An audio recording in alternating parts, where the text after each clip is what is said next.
আজকের আলোচনা হবে এসএসসি গ্রুপ ডি এর কর্মসংস্থানের প্র্যাকটিস সেট। ১ নম্বর প্রশ্নে কি বলেছে?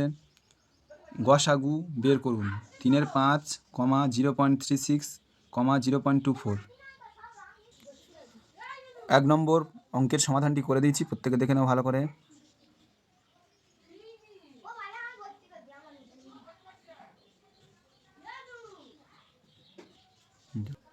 ২ নম্বর প্রশ্নে কি বলেছে? দুটি সংখ্যার গুণফল 2160 এবং তাদের গসাগু 6 হলে সংখ্যা দুটির গসাগু ও লসাগু এর অনুপাত কত? ২ নম্বর প্রশ্নের সমাধানটি করে দিয়েছি, প্রত্যেকে দেখে নাও।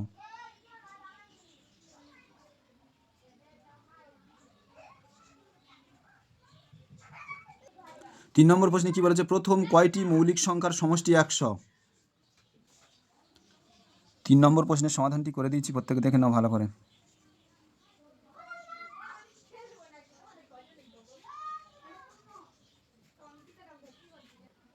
৪ নম্বর প্রশ্নে কি বলেছে? 4টি সংখ্যার মধ্যে প্রথম সংখ্যা দ্বিতীয় সংখ্যার দ্বিগুণ, দ্বিতীয় সংখ্যা তৃতীয় সংখ্যার 3 গুণ এবং তৃতীয় সংখ্যা চতুর্থ সংখ্যার অর্ধেক হয়। যদি এই সব সংখ্যাগুলির গড় 45 হয় তবে প্রথম সংখ্যাটি কত হবে? ৪ নম্বর প্রশ্নের সমাধানটি করে দিয়েছি, প্রত্যেকে দেখে নাও ভালো করে।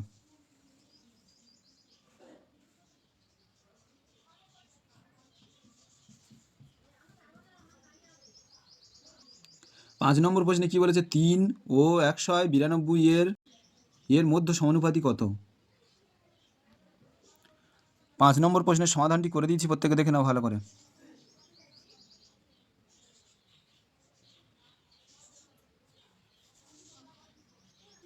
৬ নম্বর প্রশ্নে কি বলেছে? একটি সমিতিতে পুরুষ ও মহিলা সদস্যের অনুপাত 5:4। ওই সমিতিতে আরও ৪৫ জন মহিলা সদস্য যোগ দেওয়ায় পুরুষ ও মহিলার অনুপাত আগের বিপরীত হয়। সমিতিতে পুরুষ সদস্যের সংখ্যা কত? ৬ নম্বর প্রশ্নের সমাধানটি করে দিয়েছি, প্রত্যেকে দেখে নাও ভালো করে।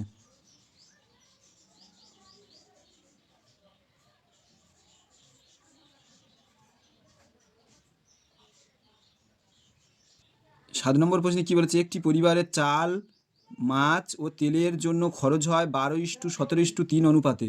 জিনিসগুলির মূল্য যথাক্রমে 20%, 30% এবং 50% বাড়লে পরিবারের খরচ বাড়বে। ৭ নম্বর প্রশ্নের সমাধানটি করে দিয়েছি, প্রত্যেকে দেখে নাও।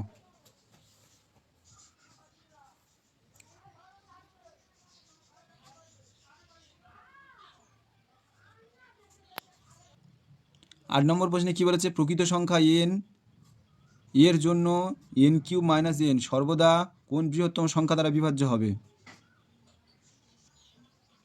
৮ নম্বর প্রশ্নের সমাধানটি করে দিয়েছি, প্রত্যেকে দেখে নাও ভালো করে।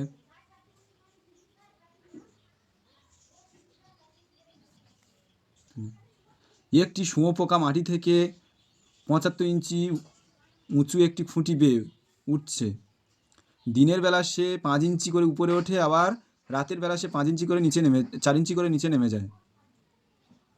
তাহলে সে খুঁটির ওপরে প্রথম কখন পৌঁছবে? ৯ নম্বর প্রশ্নের সমাধানটি করে দিয়েছি, প্রত্যেকে দেখে নাও ভালো করে। কি হবে তাহলে এখানে? দেখে নাও, প্রথম 70 দিনে তাহলে কতটা উঠবে? দেখে নাও, 5 ইঞ্চি করে উঠছে এবং 4 ইঞ্চি করে নিচে নেমে যাচ্ছে। তার মানে প্রতিদিন তাহলে কয় ইঞ্চি করে উঠছে? 1 ইঞ্চি করে উঠছে। তাহলে প্রথম 70 দিনে কতটা উঠে যাবে? 70 ইঞ্চি উঠে যাবে, পড়ে থাকবে কত? 5 ইঞ্চি। এবার 5 ইঞ্চি করে যেহেতু একদিনে ওঠে, তাহলে এবার যে লাস্ট 5 ইঞ্চি পড়ে থাকবে ওটা একদিনে উঠে যাবে, গেলে আর ওর নামতে হবে না, পুরো মাথায় পৌঁছে যাবে। তাহলে মোট আমার কত দিনে তাহলে ওরা শুঁয়োপোকাটি উঠে যাবে? তাহলে 71 দিন হয়ে যাবে উত্তর। 10 নম্বর প্রশ্নে কি বলেছে? কয়েকজন ভিখারিকে 6 পয়সা করে দিলে কৌশিকের কাছে আর 7 পয়সা বেশি থাকে, আবার প্রত্যেকে 8 পয়সা করে দিলে 5 পয়সা কম পড়ে। ভিখারির সংখ্যা কত? 10 নম্বর প্রশ্নের সমাধানটি করে দিয়েছি, প্রত্যেকে দেখে নাও ভালো করে।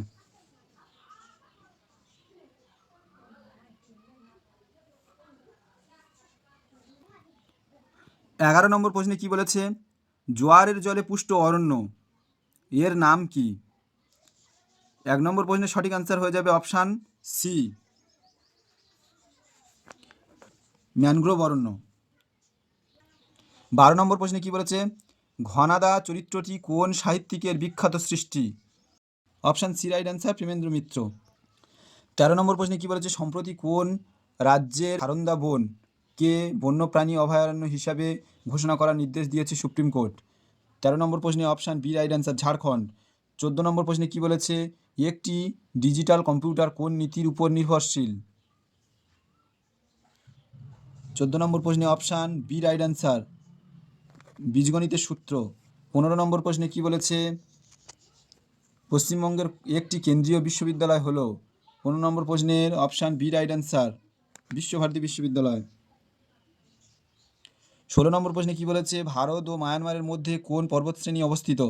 16 নম্বর প্রশ্নে অপশান বি রাইট অ্যান্সার, নামচা। 17 নম্বর প্রশ্নে কি বলেছে, সুন্দরবনের আতঙ্ক বলা হয় কোন নদীকে?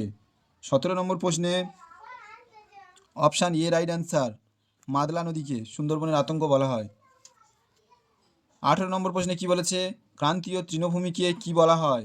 18 নম্বর প্রশ্নে অপশান সি হয়ে যাবে সঠিক উত্তর, সাভানা। 19 নম্বর প্রশ্নে কি বলেছে, ভারতীয় সংবিধানের কোন ধারায় অর্থ বিল সংক্রান্ত বিষয়ে আলোচনা করা হয়েছে? 19 নম্বর প্রশ্নে কি বলেছে, ভারতীয় সংবিধানের কোন ধারায় অর্থ বিল সংক্রান্ত বিষয়ে আলোচনা করা হয়েছে? 19 নম্বর প্রশ্নে অপশান এ রাইট অ্যান্সার, 110 নম্বর ধারায়।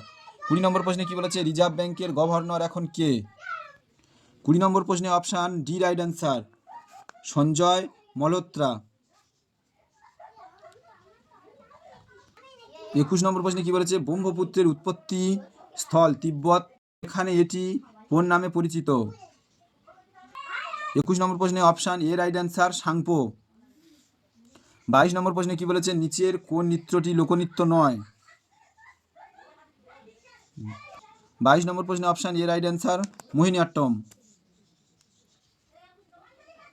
23 নম্বর প্রশ্নে কি বলেছে, ভারতের সংবিধান কার মাধ্যমে গৃহীত হয়? 23 নম্বর প্রশ্নে অপশান সি রাইট অ্যান্সার, ভারতের গণপরিষদ। 24 নম্বর প্রশ্নে কি বলেছে, কোন দিনটিতে বিশ্ব জনসংখ্যা দিবস পালন করা হয়? 24 নম্বর প্রশ্নে অপশান বি রাইট অ্যান্সার, 11ই জুলাই।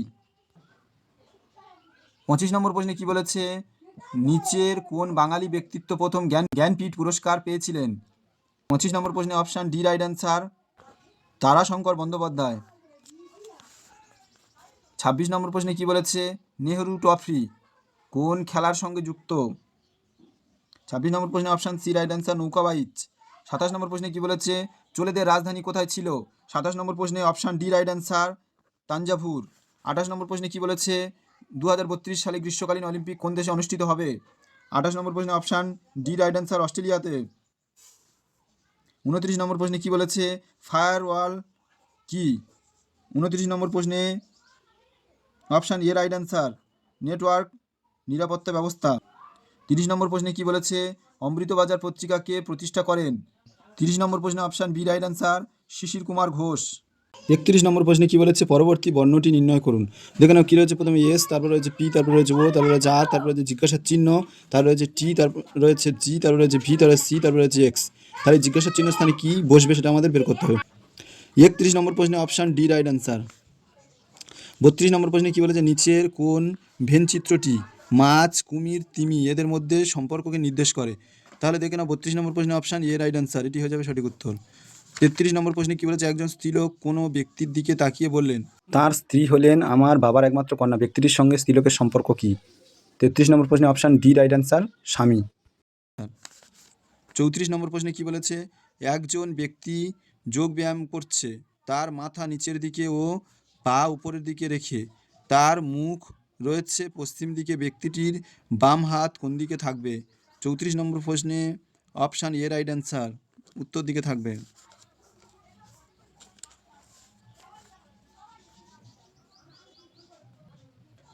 35 নম্বর প্রশ্নে কি বলেছে, নিচের শব্দগুলিকে ডিকশনারির ব্যবস্থাপনা অনুযায়ী সাজিয়ে দিন।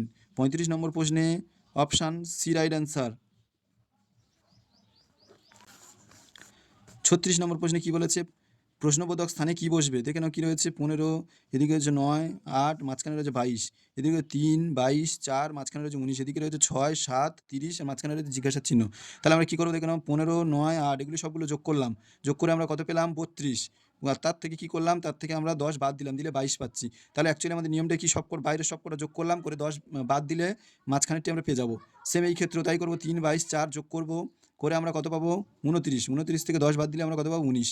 এক্ষেত্রেও সেম একই করবো, কী করবো, 6, 30 আর 7 একুটি সবকটি যোগ করে নেবো, নিলে আমরা কত পাবো, উত্তর 43। 43 থেকে আমরা 10 বাদ দিলে কত পাবো, 33। তাহলে এই মাঝখানে উত্তর হয়ে যাবে 33। তাহলে অপশান সি রাইট আনসার 33।